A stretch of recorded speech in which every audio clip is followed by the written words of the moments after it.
Assalamualaikum and good morning. My name is Nur Faranis binti Mazlan, student ID 2023670648 from the Applied Microbiology program. My supervisor is Dr. Muhammad Shafiq Azmi. The title of my final year project is Comparative Study on the Antimicrobial Activity of Leaf, Flower, Stem and Root Extracts of Clitoria ternatea against Bacillus subtilis and Escherichia coli K12. My presentation will follow this outline: introduction, literature review, methodology, expected outcomes and challenges, Gantt chart, and references. First of all, let's talk about the background of my study. Antimicrobial resistance, which is known as AMR, is a growing global health threat by reducing the effectiveness of life-saving treatments and placing populations at heightened risk.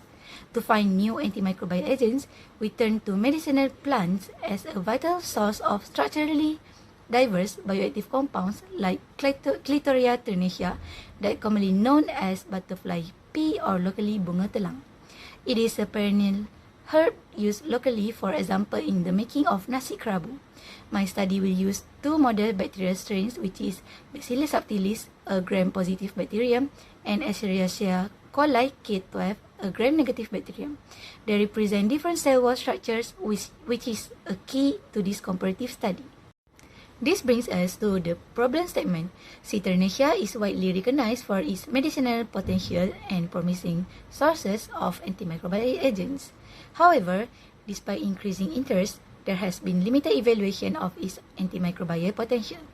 Existing studies predominantly focus on the leaves and flowers only, leaving the antimicrobial potential of other plant parts, particularly roots and stems, underexplored.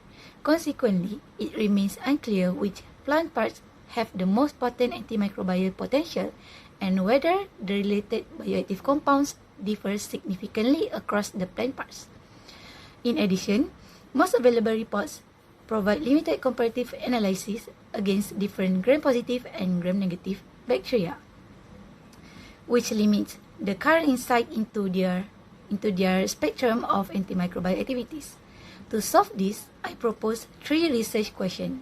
The first question is, do extracts from the leaf, flower, stem, and root exhibit significant antimicrobial activity?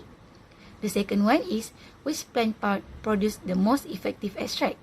The third one is, are there significant differences in activity against different gram-bacteria? My objectives is to determine the antimicrobial activity of leaf, flower, stem, and root extracts of C. ternatea against B. subtilis and E. coli using the well diffusion method. The second one is to compare the inhibitory effects of different plant parts of C. ternatea in terms of their effectiveness against gram-positive and gram-negative bacteria. The significance of study is threefold, which is the first one is to add systematic and comparative data for a plant common in Malaysia. The second one is it identifies the most bioactive plant part to guide future research. The third one, it supports fundamental microbiological principles by providing data on bacterial differentiation. For the literature review, the key concepts are clear. The enormous and irresponsible use of antibiotics has led to antibiotics resistance. We must explore complementary and alternative sources for novel antimicrobial agents.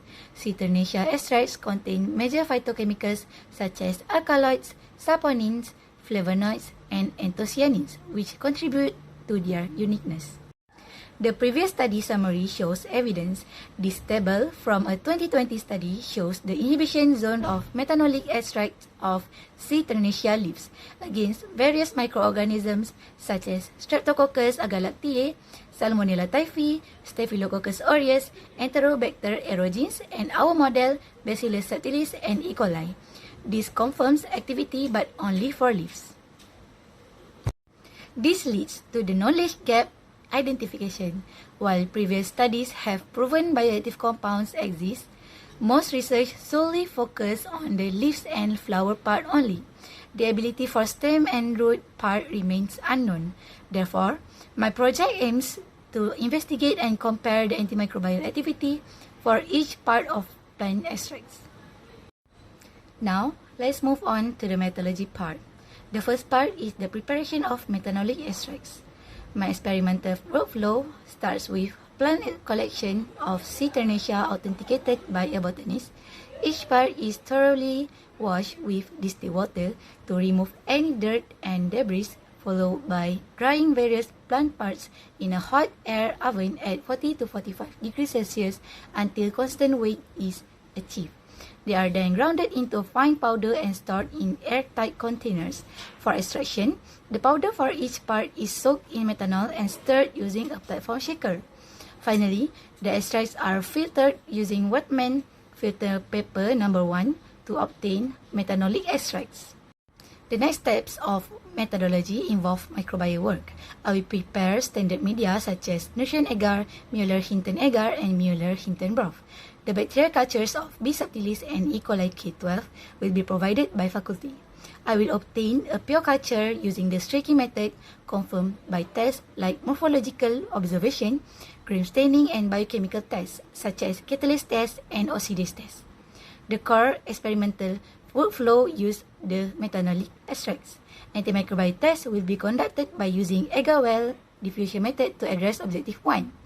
For objective 2, minimum inhibitory concentration, which is MIC, can be determined using broth microdilution method. All data analysis will be done by using two-way ANOVA. For the key materials and media include nutrient broth, Mueller-Hinton agar and broth, methanol, Wetman number 1 filter paper, B. subtilis and E. coli K12 culture, each plant part such as leaf, flower, stem and root, and 3% of hydrogen peroxide for catalase test. My variables and parameters are defined. The independent variables are plant part such as leaf, flower, stem, and root, and the second one is bacterial strain. The dependent variables are zone of inhibition in millimeter and minimum inhibition concentration value. For the key parameters are, the first one is incubation period, such as 24 to 48 hours. The second one is density of media, which is 0.5 McFarlane. And the last one is incubation temperature, which is 37 degrees Celsius. For experimental design and replicates, all experiments will be conducted in triplicate to improve data reliability. Results will be expressed as mean with standard deviation, and statistical significance will be analyzed using two-way ANOVA. Moving on to expected outcomes and challenges. The expected outcome is to identify the most potent part from C. ternatea with the strongest antimicrobial activity and minimum inhibitory concentration, which is MIC, against both bacteria. This supports microbiological principles by providing comparative data on the differential bacterial strain in various parts of plant extracts. I am aware of study limitations. Plant-derived compounds may exhibit poor diffusion, resulting in a smaller zone of inhibition. Variability in phytochemical composition may occur. There is a potential risk of microbial contamination. Thus, I prepared a mitigation plan, which is all plant materials will be collected from the same location and processed under standardized conditions. All antimicrobial assays will be conducted in triplicate in order to improve data reliability and reproducibility. And lastly, strict aseptic techniques will be practiced to prevent any contamination during experiment. My Gantt chart details the timeline across semester 5 and semester 6, covering 11 key research activities from identifying a proposed title to the submission of the final report. This table shows the planned duration for each task, ensuring the project remains on track.